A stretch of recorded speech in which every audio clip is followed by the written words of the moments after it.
Dear students, आज हम लोग किरचॉफ के नियम पे आधारित एक सवाल करेंगे। तो देखिए, ये क्वेश्चन है। इसमें कहा गया है कि चित्र में दर्शाए गए एक नेटवर्क की प्रत्येक शाखा में प्रवाहित धारा ज्ञात कीजिए। ठीक है, तो देखिए, इसमें हमने ब्लू पेन से जो निशान लगाए हैं वो हमने बाद में लगाए हैं। आपको एग्ज़ाम में जो क्वेश्चन मिलेगा, क्वेश्चन में आपको वो केवल वो जो ब्लैक काले उसमें जो बना हुआ है, जो सर्किट परिपथ बना हुआ है, वैसे ही आपको एग्ज़ाम में मिलेगा। ठीक है, तो अब देखिए, इसमें हम सबसे पहले क्या करेंगे,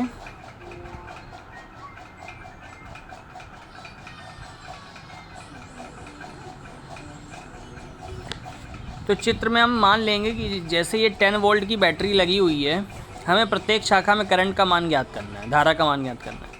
तो यहाँ से हम मानते हैं कि जो करंट निकलेगी वो I1 प्लस I2 निकल रही है। ठीक है, ये बैटरी का प्लस सिरा है, ये वाला माइनस है। ठीक है, तो देखिए, तो ये I1 प्लस I2 धारा यहाँ से गई और ए पॉइंट पे आके I1 जो है इधर चली गई और I2 आपकी इधर आ गई। I1 चली गई AB ब्रांच में और I2 जो है वो AD ब्रांच में गई। जो धारा होती है वो आपकी जिस दिशा से बहती है वो हायर टू लोअर बहती है ना, उच्च विभव से निम्न विभव की ओर।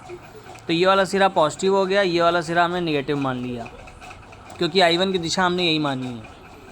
उसके बाद B पॉइंट पे जब ये आई तो B पॉइंट पे हमने माना कि I3 धारा, एक नई धारा हमने मान ली I3 B से D की तरफ बह रही है। तो जो ऊपर वाला सिरा है वो हमने पॉजिटिव ले लिया और नीचे वाला नेगेटिव ले लिया। क्लियर, ये D पॉइंट पे। और B से C की तरफ देखिए तो ये I1 माइनस I3, क्योंकि टोटल धारा B की तरफ अगर आप देखेंगे तो जो धारा आ रही थी B की तरफ I1 आ रही थी, ठीक है, और B से इधर जा रही है I3, और ये BC की तरफ जो जाएगी, क्योंकि BC की तरफ जो जाएगी वो I1 माइनस I3 हो जाएगी। ठीक है, क्योंकि I1 प्लस आप अगर I1 आप ये देखोगे B की तरफ कौन सी आ रही, I1 आ रही है, और B से दूर कौन सी जा रही है, I3 जा रही है, और I1 माइनस I3 जा रही है। तो अगर B से जो दूर जा रही है उनको आप जोड़ोगे तो I1 minus I3 plus I3 करोगे तो आपका I1 ही आ जाएगा। बस समझ में आ गई? ठीक है,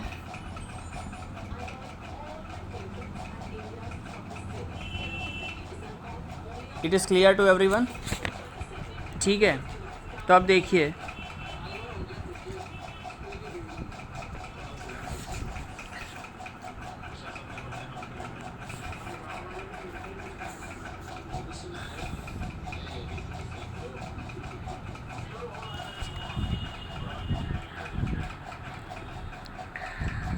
तो अब जो है ये हमने इस तरीके, तो BC की तरफ जो है I1 माइनस I3 हो गई, और C से D की तरफ जो धारा जा रही है, अब देखिए D से C की तरफ,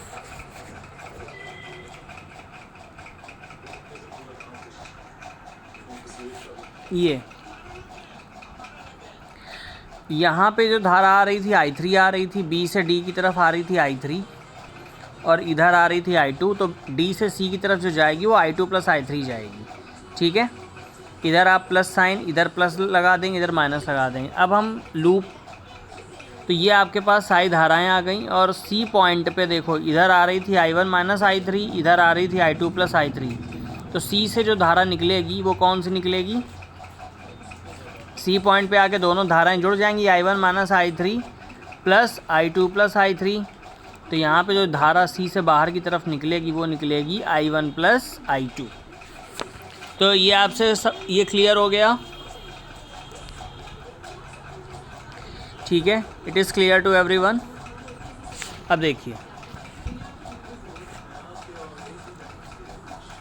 अब हम यहाँ पे ABDA बंद परिपथ ABDA में किरचॉफ का द्वितीय नियम लगाएंगे। ABDA ठीक है।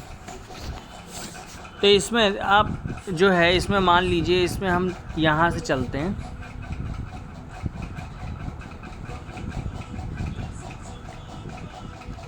यहाँ से चलते हैं। तो देखो 10I1 ये क्या है, माइनस हो रहा है, तो -10I1।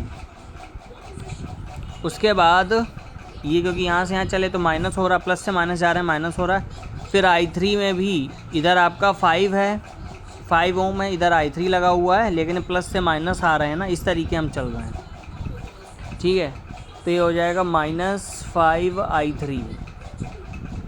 ठीक है, उसके बाद फिर हम आएंगे ऐसे, मतलब ऐसे इस लूप के अंदर ABDA में D से A की तरफ आएंगे तो माइनस से देखिए प्लस जा रहे हैं, इधर हो जाएगा +5I2 = 0। फिर से A पे आ गए तो =0 लिख दिया। क्लियर हो गई बात? ठीक है, तो देखिए 10I1 + 5I3 - 5I2, यही इक्वेशन मैंने लिखी थी। मैंने एक्चुअली जो इक्वेशन लिखी थी वो -10I1 - 5I3 + 5I2 लिखी थी। ठीक है, तो उसी को आप रिवर्स कर दीजिए तो ये सेम इक्वेशन हो गई। अब देखिए, अब हम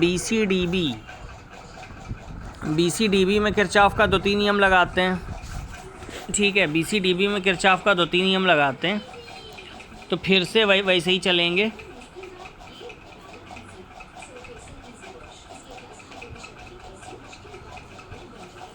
तो देखो BCDB में तो ये प्लस से माइनस हो रहा है, BC में देखिए इसमें भी चलने की दिशा हमारी ऐसी ही है, यही ऐसी है। ठीक है, तो देखो प्लस से माइनस आ रहे हैं तो -5I1 माइनस, इसमें उल्टा लिया हुआ कोई बात नहीं, वो अपने आप ही सब बैलेंस होगा। तो -5I1 - I3। ठीक है, और उसके बाद C से D की तरफ चलेंगे तो माइनस से प्लस, यानी कि प्लस हो रहा है, तो +10I2 + I3। अब D से B की तरफ जा रहे हैं तो माइनस से प्लस जा रहे हैं, तो ये हो जाएगा +5I3 = 0। तो आप देखिए सेम इक्वेशन है बस। तो इसमें सेम हो जाएंगे ये बिल्कुल, बस माइनस से एक बार कॉमन ले लेंगे तो यही इक्वेशन आ जाएगी। ठीक है, क्लियर हो गई? अब देखो, अब हम क्या करेंगे, अब एक और इक्वेशन लेते हैं, क्योंकि हमें 3 करंट है ना, I1 I2 I3, तो हमें एक इक्वेशन और बनानी पड़ेगी। आप इतना समझ लीजिए, अगर 3 अननोन हैं तो उन्हें सॉल्व करने के लिए 3 इक्वेशन चाहिए, तो हमको एक इक्वेशन और बनानी पड़ेगी। तो एक इक्वेशन हम ले रहे हैं ADCBA। ठीक है, मतलब ये वाला ADCBA। तो ADCBA में लगाइए, AD की तरफ से चलिए, तो देखो ये हो जाएगा प्लस से माइनस, तो ये हो जाएगा -5I2, फिर हो जाएगा -10I2 + I3, फिर आपका ये हो जाएगा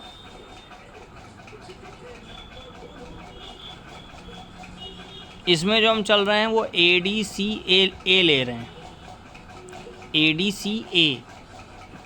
ठीक है, इसमें बेटा ADCA लिया हुआ है, तो ये हो जाएगा प्लस से माइनस, तो -10I1 + I2 -5I2 और -10I2 + I3 = 10 वोल्ट। ठीक है, = 10 वोल्ट। अब आपके पास 3 इक्वेशन आ गई।